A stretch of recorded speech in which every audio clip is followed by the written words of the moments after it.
8h13, la grande interview CNews Europe 1 avec un invité prestigieux, François Villeroy de Galhau, gouverneur de la Banque de France. Bonjour monsieur le gouverneur. Bonjour Romain Desarmes. Merci beaucoup d'être avec nous sur CNews et sur Europe 1. On va beaucoup parler évidemment du budget, on va parler de l'état de la France. Est-ce que pour les auditeurs d'Europe 1 et les téléspectateurs de CNews, vous pourriez tout d'abord nous expliquer votre rôle, qu'on connaît assez peu en réalité ? Alors la Banque de France, c'est une grande institution de notre pays qui a été créée il y a 225 ans par Napoléon et avec au fond 3 grandes missions. C'est 9000 hommes et femmes qui, pour les Français, d'abord garantissent la valeur de la monnaie, l'euro. Ensuite, veillent au bon financement de l'économie pour aider les Français ou les entreprises à réaliser leurs projets. Donc ça, c'est la surveillance des banques et des assurances. Et puis, il y a toute une série de services concrets que nous rendons sur le terrain. La Banque de France est présente dans tous les départements. Le traitement du surendettement pour les ménages, la cotation des entreprises ou les prévisions économiques dont on va parler ce matin. Évidemment. Alors, hier soir, dans un hémicycle divisé, les députés ont finalement adopté le budget de la sécurité sociale. Est-ce que ce matin, le gouverneur de la Banque de France est soulagé ou pas ? Oh, le gouverneur de la Banque de France, il ne doit pas être soulagé ou pas. Je relève simplement que c'est une étape franchie. Mais qu'il reste au moins 2 inconnus sur le chemin du redressement budgétaire. Ce n'est pas du tout la fin de ce chemin. D'abord, on a parlé hier du budget de la sécurité sociale. Il reste le budget de l'État. Oui. Et là, il va falloir adopter un budget. Et puis l'autre inconnu, et surtout, c'est qu'on ne sait pas aujourd'hui si on va arriver à baisser suffisamment le déficit total. Parce qu'il faut regarder notre déficit public, c'est-à-dire la sécurité sociale, plus l'État, plus les collectivités locales. Et comme vous savez, c'est ça notre problème. C'est ça qui fait que la France a trop de dettes, parce qu'elle a beaucoup plus de déficit que ses voisins. Ça, on va en parler évidemment du... Oui, alors peut-être, si vous me permettez, un chiffre là-dessus. On part de 5,4% du PIB, du poids de notre économie, pour ce déficit total. Il faut être à 3% dans 4 ans, en 2029, non seulement parce que c'est notre engagement européen, mais surtout c'est ça qui nous permet enfin de stabiliser le poids de la dette. Et donc si on doit faire ce chemin en 4 ans, il faut faire le quart du chemin la première année. C'est pour ça que moi j'ai plaidé un déficit à 4,8% l'an prochain. Alors vu d'aujourd'hui, Romain Desarmes, nous n'y serons probablement pas, il faut bien dire, avec le débat qui a eu lieu jusqu'à présent. Mais je crois qu'il reste très important d'être aussi proche que possible de ce chiffre de 4,8. Donc il faut être sous les 5. Alors je ne vais pas donner de chiffres, et ça ne dépend pas de la Banque de France, c'est le gouvernement et le Parlement, nous ne sommes pas l'autorité budgétaire. Mais je crois que c'est très important, à la fois pour sortir de l'étouffement progressif par la dette, parce que les intérêts de la dette prennent de plus en plus notre marge de manœuvre, et puis c'est très important pour ramener la confiance. C'est la confiance en la France, en Europe. Vous savez, nous sommes aujourd'hui malheureusement un peu la lanterne rouge en Europe en termes de taux d'intérêt. C'est nous qui devons payer le plus cher, alors que nous étions bien mieux classés avant. Et puis, ramener la confiance des Français, parce que toute cette incertitude budgétaire et fiscale a un coût économique. Je sais que vous ne voulez pas parler de politique, mais... non, parce que si vous me permettez de préciser, la Banque de France est indépendante. Et nous y tenons beaucoup par rapport au gouvernement ou à tous les partis politiques. Mais comment vous qualifieriez l'attitude des députés en ce moment vis-à-vis du budget ? Certains ont qualifié leur attitude d'irresponsable. Qu'est-ce que vous diriez, vous ? Je ne vais pas qualifier l'attitude des députés. Je suis respectueux du jeu démocratique. Voilà, ce qui est sûr, c'est que ce débat est compliqué, qu'il est assez divergent. Il devrait nous rapprocher d'un déficit diminué. Aujourd'hui, il y a eu une étape franchie hier, mais on ne sait pas encore quel est le point d'arrivée. Donc je crois que ça fait partie d'une incertitude qui pèse sur le moral des Français. Leur moral économique et puis leur moral en général. François Villeroy de Galhau. Il faudrait tracer un chemin avec un point d'arrivée. Tous nos voisins, Romain Desarmes, ce que je peux souligner, pas seulement l'Allemagne, sont arrivés à diminuer leur déficit et à redresser leurs comptes. Et nous, il n'y a aucune raison qu'on soit les seuls en Europe à ne pas y arriver. Et nous, on suspend la réforme des retraites, justement. Vous qui réclamez cette orthodoxie budgétaire, c'est raisonnable, en l'état actuel de nos finances, de suspendre la réforme des retraites ? D'abord, je vais réagir un peu sur le mot orthodoxie budgétaire. Parce que orthodoxie, ça fait toujours un peu peur, ça fait une espèce de corset. C'est du bon sens budgétaire. Chacun de nous le pratique dans sa vie. Il ne faut pas que la France vive au-dessus de ses moyens. Pourquoi est-ce qu'on a des déficits? Vous savez, c'est parce que collectivement, nous aimons bien la dépense publique et nous n'aimons pas l'impôt. Donc le déficit, c'est la différence entre les deux. Alors c'est agréable au début, mais plus on en abuse année après année, plus ça fait une dette qui devient insupportable. Alors, Est-ce qu'on a les moyens de suspendre la réforme des retraites? Pour revenir sur... la Banque de France n'a pas à se prononcer sur le détail des mesures, puisqu'encore une fois, ça relève du Parlement et du gouvernement. Mais je vais dire un mot sur le problème des retraites. Le problème des retraites, il tient en soi une bonne nouvelle, c'est l'allongement de la durée de vie. Mais ça veut dire que les dépenses de retraite sont de plus en plus importantes et du coup, les déficits se creusent. Pour vous donner un ordre de grandeur, parce qu'il est très important, quand on regarde l'évolution du total de nos dépenses publiques depuis 20 ans, l'augmentation des retraites explique la moitié de la hausse des dépenses. Donc vous voyez, c'est quand même le cœur de notre problème. Alors après, là aussi, collectivement, nous, Français, nous avons nos contradictions que reflète le débat politique. On sait tous que la réforme de 2023, elle a été accouchée dans la douleur. Il y a eu des fortes attentes de correction de la réforme. Certains disent que même cette réforme n'était pas suffisante. Alors, il y a des opinions des deux côtés. Il y en a qui la trouvent excessive, insuffisante. Bon, la seule chose qu'on peut dire, c'est que suspendre la réforme des retraites, ça ne fait pas disparaître notre problème de financement. Je crois vraiment qu'il faut arriver à se mettre autour d'une table, à trouver des compromis. Là aussi, je vais citer nos voisins européens, notamment en Europe du Nord. Il y a des compromis sociaux. Vous savez, souvenez-vous, on a un peu souri du conclave social là, qui avait été mis en place au printemps dernier. Moi, je continue à regretter qu'il ait échoué. Il faudra se retrouver les moyens d'un accord collectif. C'est beaucoup moins dramatique chez nos voisins qui ont le même problème de vieillissement. Et il va falloir, par ailleurs, pour également viser votre objectif de 4,8% de PIB, du PIB comme déficit, est-ce qu'il va falloir réduire les dépenses publiques? Alors, il faut en tout cas mieux les maîtriser. La Banque de France a fait un petit calcul. Si on veut aller à ces 3% de déficit en 2029, il faut et il suffit de stabiliser le total des dépenses publiques après inflation, ce qu'on appelle en volume. Vous voyez, on applique l'inflation et puis on gèle ce on dépense total-là. 100, on a une inflation à 102, l'année d'après on dépense 102. Voilà, il suffirait de ça. Alors, dit comme ça, c'est assez rassurant, on peut se dire c'est pas l'austérité, c'est pas des coupes générales dans les dépenses publiques. Mais même ça, on ne sait pas faire. Mais ça, on n'a pas su le faire jusqu'à présent. Quand vous regardez toujours depuis 20 ans, nos dépenses publiques, en moyenne, elles ont augmenté chaque année de 1,4% en volume. 1,4% de plus que l'inflation. Ça, je crois vraiment qu'il faut qu'on s'arrête. Nous ne pouvons pas avoir à la fois les dépenses publiques qui sont les plus élevées, pas seulement d'Europe, les plus élevées du monde, et puis continuer à les augmenter. Et là aussi, regardons ce qu'ont fait nos voisins européens. Ils ont à peu près les mêmes résultats que nous, le même modèle social, auquel je crois, mais ils l'ont avec un total de dépenses publiques qui est très inférieur, 9% de PIB en moins. Donc il y a de la marge pour améliorer l'efficacité des dépenses publiques. Ce n'est pas du tout des coupes sauvages, mais il faudra faire un certain nombre d'économies.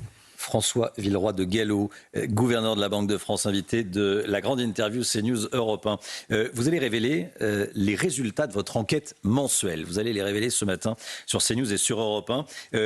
Que disent ces résultats? Chaque mois, vous publiez un résultat qui est extrêmement précis. Vous avez beaucoup de capteurs. Alors, c'est une vraie enquête de terrain. Je vous disais que les hommes et les femmes de la Banque de France, à travers notre réseau, ils sont en proximité. C'est pas quelque chose qu'on élabore dans nos bureaux à Paris. 8500 chefs d'entreprise de tout secteur, de toute taille. Il y a des PME. Qu'est-ce qu'ils nous disent?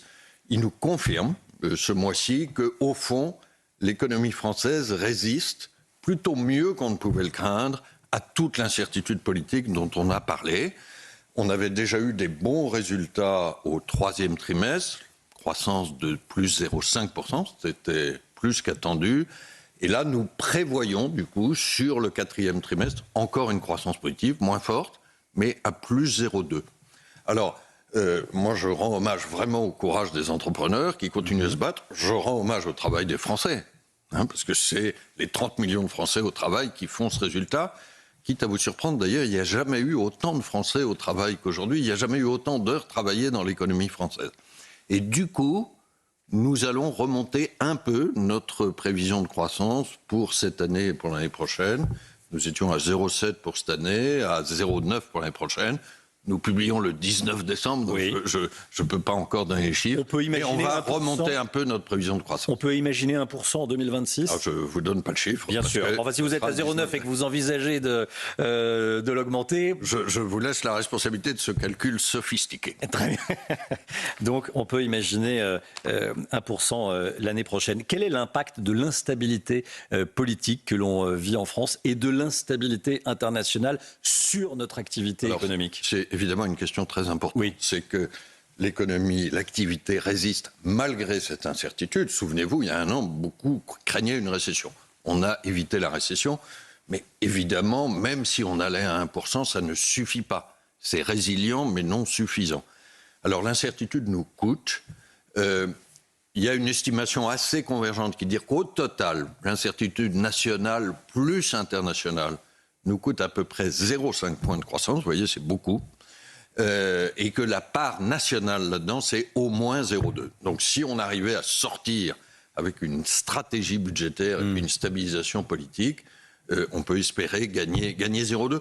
Pourquoi ? 0,2, Parce que c'est combien de milliards qui partent fumés ou qui ne sont pas... Alors si vous convertissez mécaniquement, c'est 6 milliards. Oui. Mais c'est surtout, c'est plus de pouvoir d'achat possible, c'est plus de recettes publiques, ce qui aiderait par rapport au problème de déficit.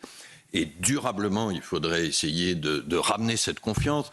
Pourquoi ? Parce que l'incertitude, c'est la première ennemie de la croissance. Ça veut dire que les entreprises investissent moins et que les ménages épargnent plus et donc consomment moins. C'est ça qu'on commence à voir dans l'économie française. Si je voulais résumer, la dissolution nous a coûté 6 milliards, 0,2% de PIB. Ça, c'est un résumé un petit peu fort parce que... L'instabilité politique, un peu simple. Oui. En tout cas, il est clair que notre instabilité politique aujourd'hui n'aide pas, mais ce n'est pas seulement l'économie.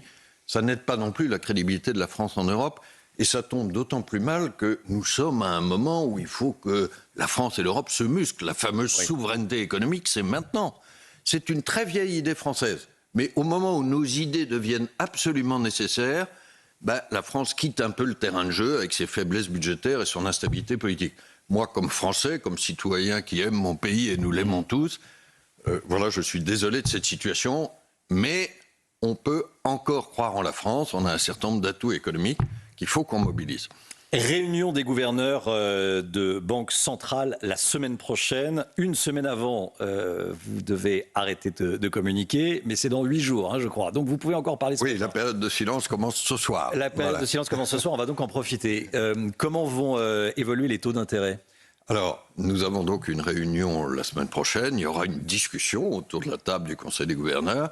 Nous sommes 26 membres et il y a une discussion ouverte.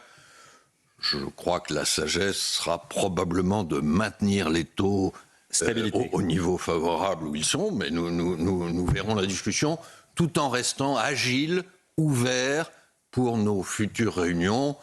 Je voudrais ajouter qu'à leur vue d'aujourd'hui, il n'y a vraiment pas de raison d'envisager une hausse des taux dans un avenir proche, contrairement à certaines rumeurs ou spéculations qu'on a pu entendre. Il faut peut-être souligner, c'est important pour les Français, Romain Desarbres, que nos taux sont favorables quand on les compare au reste du monde. On est à 2% pour les taux de la Banque centrale sur l'euro.